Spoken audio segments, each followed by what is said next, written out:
মান আহাব্বা সুন্নতি, যে আমার নবীকে অনুসরণ করবে, যে আমার সুন্নতকে ভালোবাসবে, ফাকাদ আহাব্বানি, মান আহাব্বানি কানা মাই ফিল জান্নাহ। যারা সুন্নত মানে তারা নবী মানে, যারা নবী মানে তারা আল্লাহ মানে।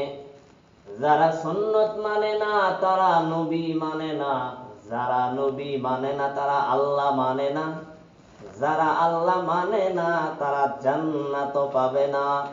তো আল্লাহ তাআলা কেমন দয়ালু!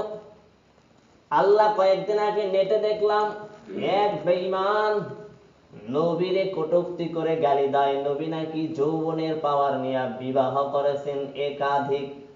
এইরকম যে বলবে অন্তরে নিয়া, সে বলার সাথে সাথে কাফের হয়ে যাবে। কারণ আল্লাহ আর নবীর ব্যাপারে যদি কেউ বাজে মন্তব্য করে, কয়েকদিন আগে নুরা পাগলার নাচ পুড়িয়ে দিয়েছে, খবর কি পাইছেন? নুরা পাগলা